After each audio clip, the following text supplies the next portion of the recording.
back to a brand new episode of the No ID podcast. This is season 8. I got an incredible guest here. She's a creative. You probably seen some of her work, you probably not. She goes by the name of the great one, aka PeachFuzz 69. What's going on? Hi, how are you? I'm good. How you? I'm good. Excited to be here. Thank you for having me. Thank you for coming. I've been seeing your work for like the last couple of months, and it's been very interesting. So let's just the blushes is coming The in. blushes, the blushes. So how did you get your well? Number one, who is Peach Fuzz, and how did the Peach Fuzz get started? Ooh, who is Peach Fuzz? Peach Fuzz is me. I am Peach Fuzz. I know a lot of times people create aliases that don't really identify with who they are as a person. No, I'm like 100% Peach Fuzz. Um, so she is a fun, bratty, hairy, hippie, outdoor loving, fetish friendly, non-judgmental, overall just a lover of everything sex. So, went to school at UConn, even studied about it before I even got into doing sex work. And I started dancing first and I realized like, hey, there's an umbrella of different shit I can do. So let me try some stuff out. And it's really rare for me to try something affiliated with sex that I don't like. Not to say that I don't have a do not list, but you kind of just find that you gravitate towards stuff that you enjoy and that you figure out that you're good at and you just stick with it. So I've just been doing it for like 3 or 4 years, just enjoying myself. So you started like during the pandemic, like right I when the think I started maybe like half a year before that, which was good because I'm like, oh shit, I kind of established myself a little bit before, all this shit started happening. facts. So how is the I guess the sex work industry like? 'Cause you do a lot of posts, a lot of marketing. I saw that you was at the is it the X Biz hmm festival? How is that? Like how does that networking or that community? Is it like comedians like we beef with each other sometimes? Do y'all have beef and shit like that with each other? Yeah, we Or have beef. We definitely have. It's any industry that you can think of. I like to correlate it a lot to the music industry where you have independent artists and you have productions and you have the intertwining of all those different elements. But it was like a big ass convention. Like I don't know if you've ever been to anything like Afro punk or anything like Comic Con.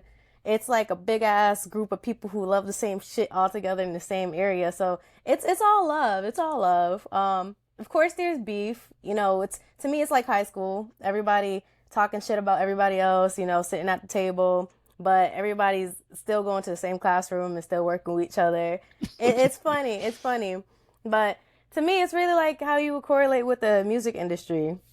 yeah, because all I saw on the photos that you and a couple other people was just straight like y'all was just straight having fun, hmm titties out, ass out, just everybody was just having a vibe. Ass So out. Yeah, we was at a pool party. Everybody was booty ass naked, just having fun. There was people fucking in the water. It was.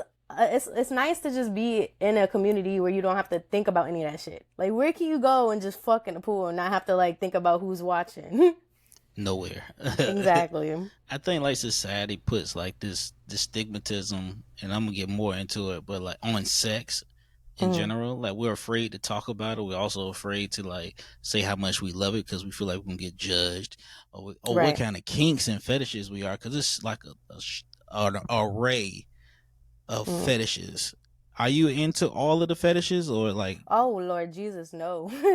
I don't think any person could be humanly into every single fetish. I might be wrong. There might be somebody out there, but if you go on Fat Life, the list is extensive. There's stuff that I'm still learning. what's some of the fetishes that you've participated in and like, all right, this is actually pretty dope? And then what's some of the fetish you participate in, like, you know what, that's it, that's one shot, one kill, I'm gonna just go ahead and get out of there. Ooh. Before I started sex work, I was big into doing like public and outdoor stuff like within my relationship. Hmm. So I carry that into my porn. I do that a lot with my porn. But now I'm more into BDSM stuff. So, spanking, flogging, paddling, those are all like, impact play with my ass. I like that. And then I started doing rope suspension, rope bondage, just The restriction is nice. It feels like if you ever do yoga or meditating, you're kind of restricted within yourself. I'm trying to think. I have been doing piss play with my significant others because I like I guess there's a humiliation in a way. And I wouldn't mind being humiliated in a way by the people who I love. I get very, very, uptight about somebody trying to, humiliate me who I'm not close with. But, with it, when it's in the bedroom, I'm cool with that. I like all of that. Yeah, the piss play is different because I know somebody you gotta drink a lot of water because you don't want to Yeah, get you gotta. Gallons after gallons, chug it down. I want all that pee. Chug it. I've gotten into rim jobs. I never did that before. But I think there was so much stigma just attached to licking a guy's asshole. So when I seen it was so normalized, I'm like, okay, cool. I'm about to try it. And I enjoyed it. Yeah. You say you was in the BDSM. I see the paddle right there on the wall. My little baby. Oh, man. I think when I was 18, that's when I got exposed to like the fetish, the fet life, the BDSM and everything like that. Because I was dating an older woman at the time. Not dating, but we were just fucking. But it was a little wild. Let's put it like that. She opened my eyes up to a lot of stuff. And now at the age of 34, it's like I can't even. I guess the woman I've been dating, I can't even do some of the stuff that I was really into. You know what I mean? Yeah, it has to be the right person. It do. And you say you're in a relationship too? Mm-hmm. How does that work in this industry and everything? Is it Dorky? That's his name, Dorky? Yep, Dorky Darian. I found him within the industry, so we correlate a lot when it comes to sex. Where we identify as monogamous, but we have sex outside the relationship, which could be really confusing to a lot of people. But when it comes to sex and love, we separated the two. So everything physical that happens outside of our relationship, we do not correlate with love. So everything that is love takes place within a relationship, if that makes sense.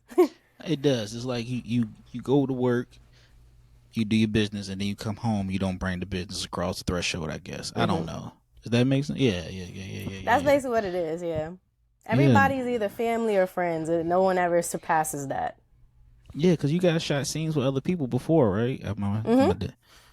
Oh man, that's actually amazing. It takes a lot of like confidence to do that, like security within yourself to do that. So, shout out to the Dork. Hopefully, you can get your boyfriend on the podcast as well too. Maybe both of y'all can come back up here. Oh yeah, just talk about it, man. Because it was a dope vibe. Because you got good energy around you from like the posts from Instagram and everything like that. I think I came across you like 2-3 months. I was like, oh my god. Oh, thank you.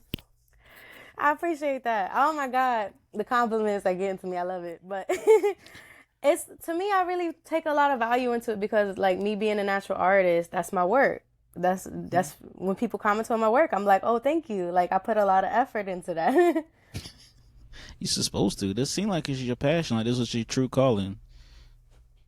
A lot of people don't know I'm edit probably about like 80 to 90% of my stuff. I went to school for digital media. I worked at a TV station. So what I'm teaching myself now is photography. I never know photography, so I'm on that now. But I don't know. I really take pride in my work. I'm self-made.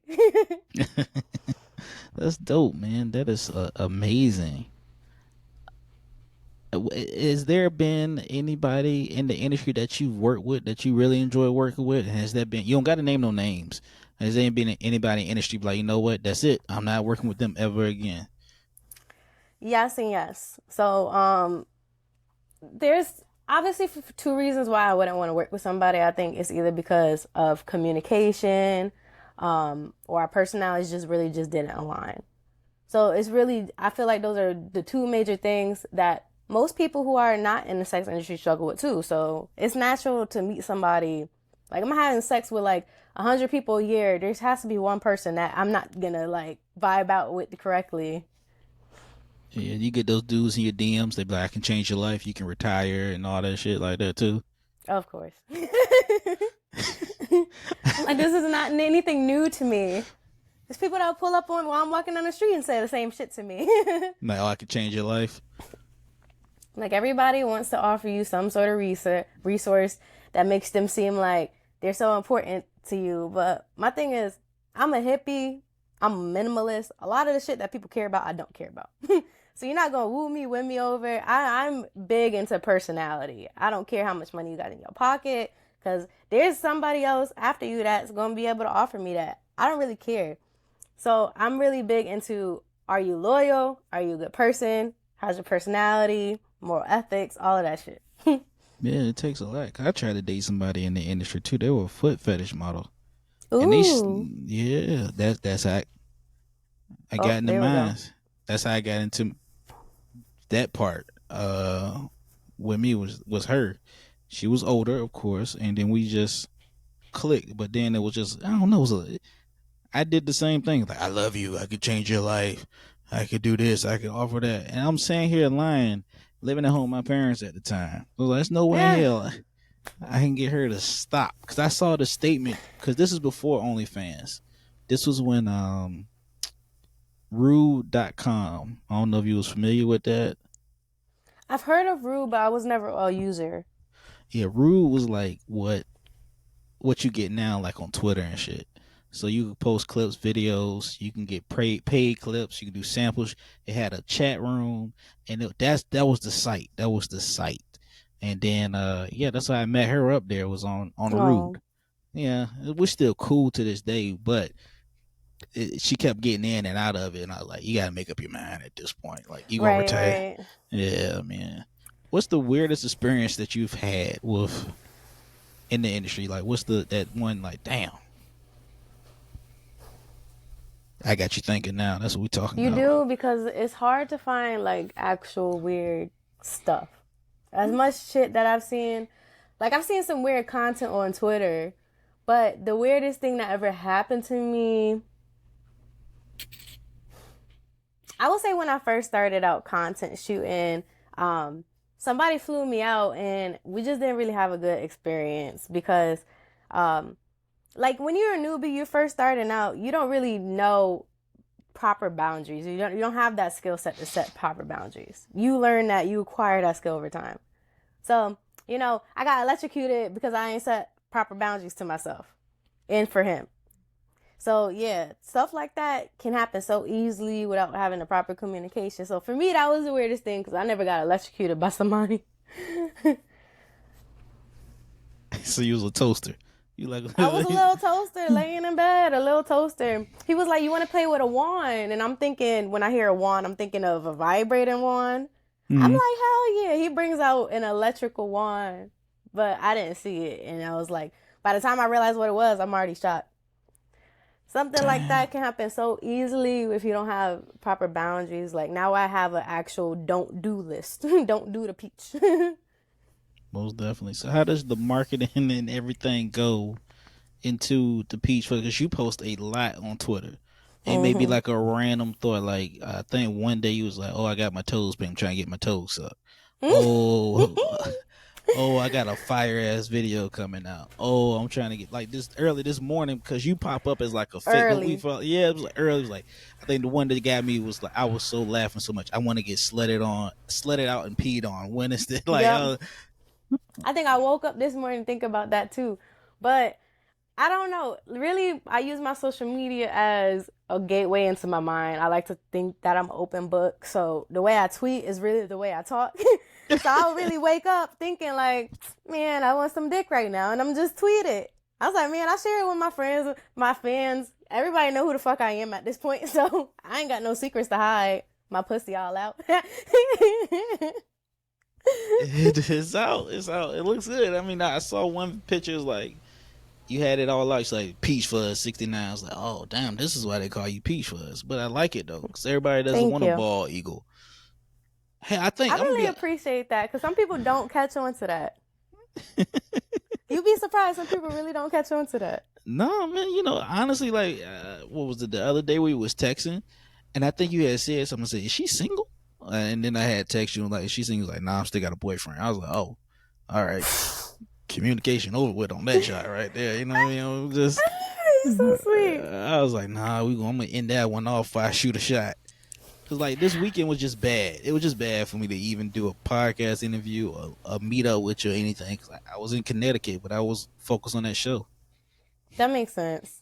Yeah. Connecticut, it is a lot to get up here, so I understand. I'm barely here myself.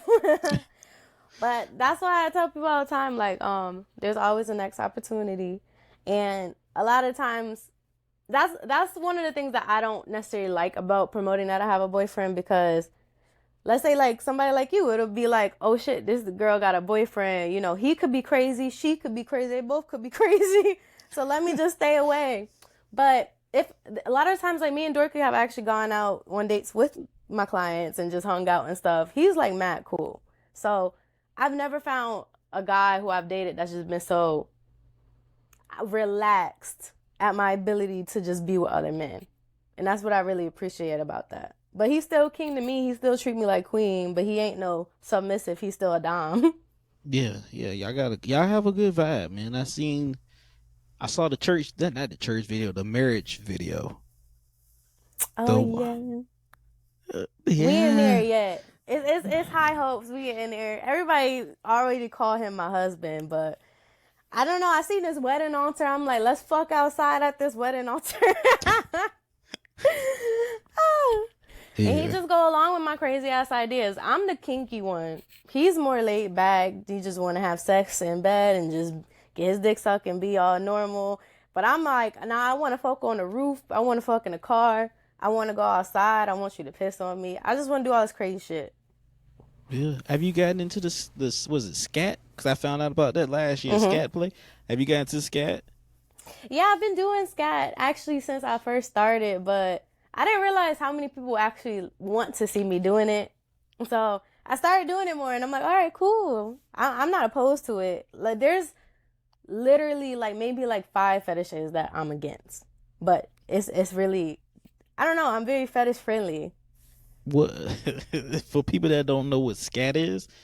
That's the bathroom, literally. That's the of the- bathroom, yes. That's the bathroom. Yeah, Everything toilet like. man. What are those 5 fetishes that you're not into? Don't mind sharing. If I could remember all 5. Okay, so I'm not into race play. Oh, thank God. Okay. I had my situation with that, found out completely was not for me. Let me think. I am not into humiliation. If somebody wants to be humiliated by me, I will do that. Like if somebody wants to be called racial slurs, I'll do that towards them. I don't want any humiliation targeted toward me. I'm not into people wearing diapers just because it mimics those who are young, innocent. I'm not into bestiality because, you know, why are you trying to have sex with an innocent animal? And then I'm not into religious play or politic play, really. I think those two can kind of just be left off the table for obvious reasons. Religious play, politic play. Somebody's playing Donald Trump and Boy, I'm telling you, look up them videos. You're going to find the craziest shit. I'm okay. I've seen some crazy ass shit. People fucking on top of a Confederate flag. It's just, you know, people do a lot of stuff to get seen, but not only that, you have to understand that these are actual fetishes. So there is, whether it's a big group or a small group, there's a group of people who are enjoying watching this stuff. It is. Actually, like I had one girl that I met offline, and she was into bestiality. She kept asking me if I had a dog. I was like, I don't. Black people don't really like. Yeah, like I was like, black people don't like dogs like that. We don't. We run from dogs. We don't have a good history with dogs. You know. We don't have this trauma there. She was white, of course. She's like, yeah, can you get a dog? I want the dog in the room. And I was like, no. But you know, they sleep with their dogs and stuff. Like, that's common culture. Yeah, I'm good on that because my ex girlfriend had a little Yorkshire Terrier, and I was like, if anytime we're gonna do anything, that dog needs to be out the room. He can, be out the door, but I cannot have him in the same room with me. I think that's so creepy to do. Mm-hmm. I agree with you. It's so creepy. And then they watching what you're doing. It's like having a third eye on you. It is. And then like the dog was a Yorkshire. He used to jump on everything, like, Why don't you jumping on the bed and we doing the do? You know, it's disgusting. I You, like that you will date outside of our race, though. I I will. applaud you with that. I will date outside of a race. And I'll keep it honest. I'm trying to court right now a sex worker right now. To be honest with you, so we'll see how that works. Well, good luck.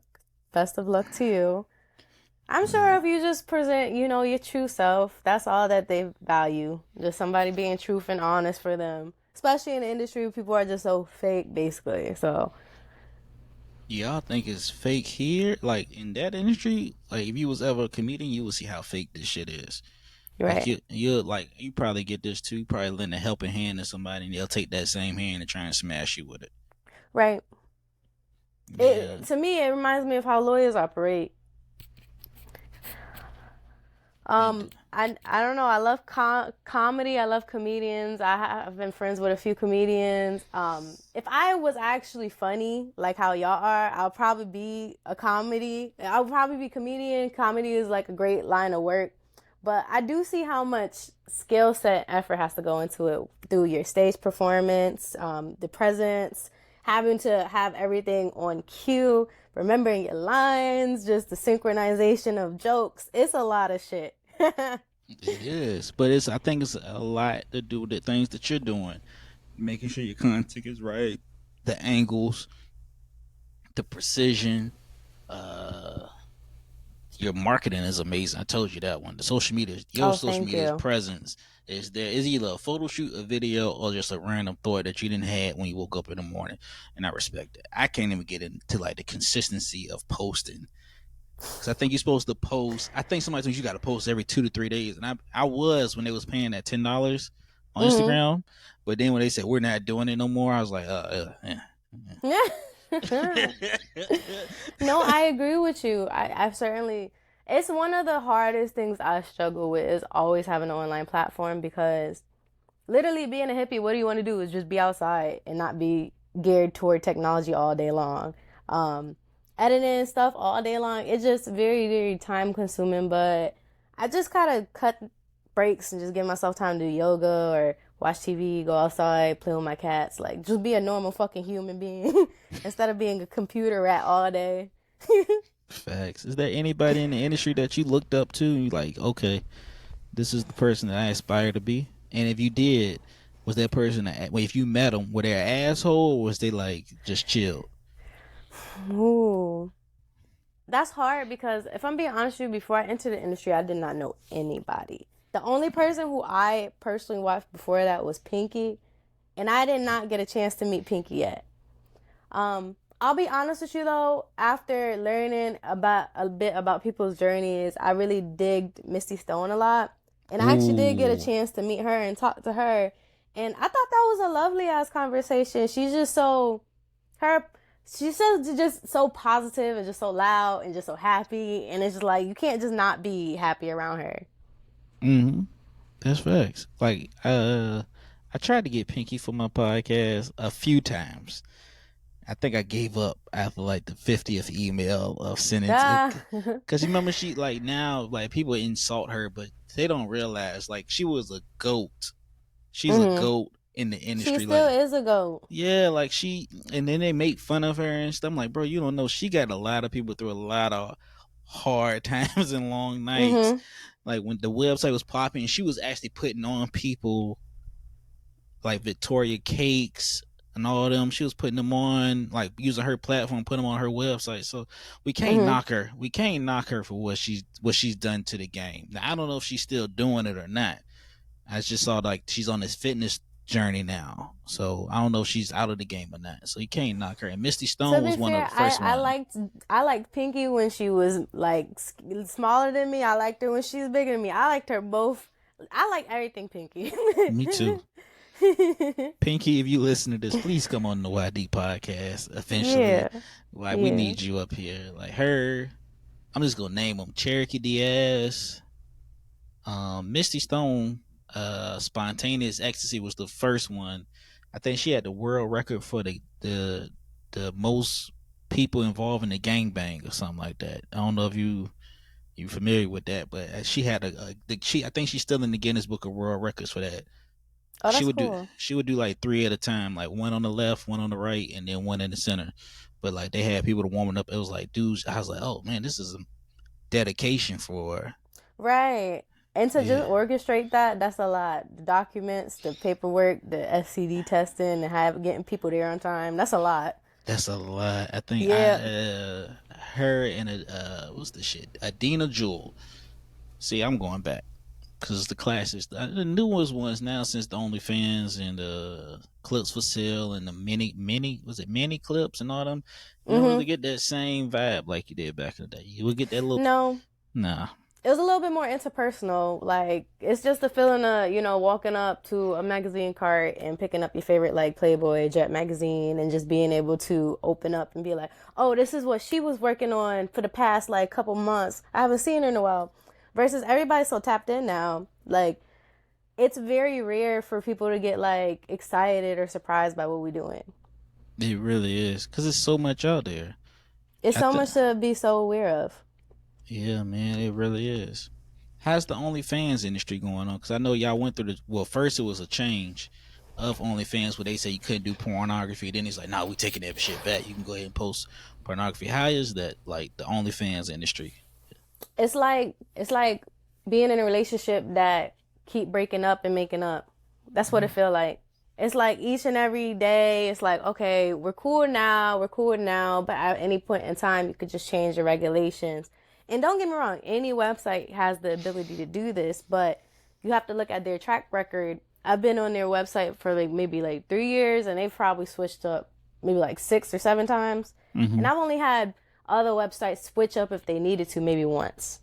Yeah, Um, and it's just the whole agenda that they was trying to push too, where it's like you don't really value sex workers because just having to, take off porn to deal with your payment systems. There's other websites that have worked through the payment systems that's, upgraded their regulations so they won't get in trouble, so we won't get in trouble, but to just straight up just kick us off, it just shows where your value is and who you want to be on your platform.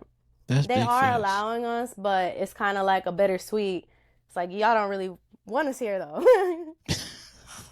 I think it was weird. One time I subscribed to somebody's OnlyFans. So I've already paid the $15, and I could only view 10-second clips. Because if I wanted to view more, I had to pay an additional $25.99. How do you feel about that? The people that do you is your OnlyFans set up like that? Somebody subscribes, but then they want to see something, they got to pay extra. It's like half and half. So I have two pages. One is the free one. You could just buy clips off of the free one. You don't gotta pay to be there. You could just buy the clips. Then I have my OnlyFans where you subscribe to, and I'll send those same clips that you can buy from the free one in my subscribe one. But then in the subscribe one, I actually have like videos that you wouldn't see anywhere else. And they'll be like full length videos.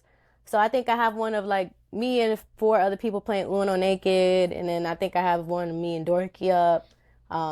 It's just some videos that I personally wouldn't necessarily want to sell because it's either not really my brand, if that makes sense, Mm-hmm. like, or it's not shot the quality I want it.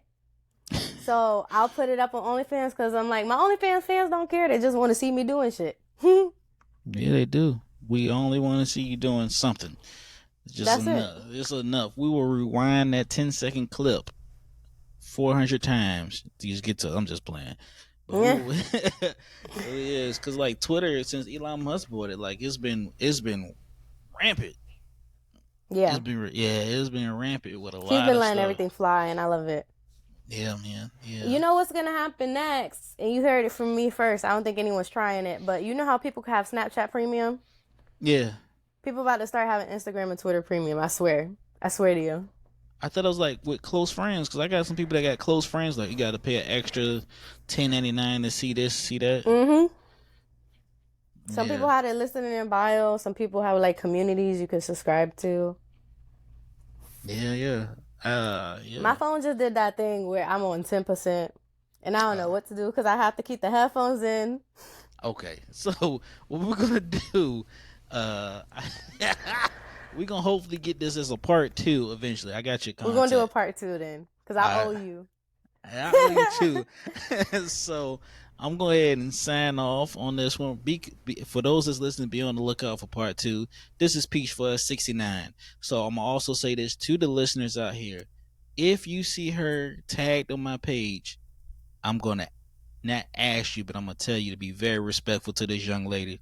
Because she didn't have to give me that 30 minutes of her time. And it's been a lot of back and forth. So I'm telling you guys, be very respectful when you approach her. Don't do nothing stupid. Plain and simple. I'm glad that we finally made this happen. And I look forward to the next one because you're awesome. I enjoy talking to you. You can have me on your podcast anytime. Thank you so much. I appreciate it, PeachFuzz. I appreciate you. All right. Bye-bye. Bye-bye.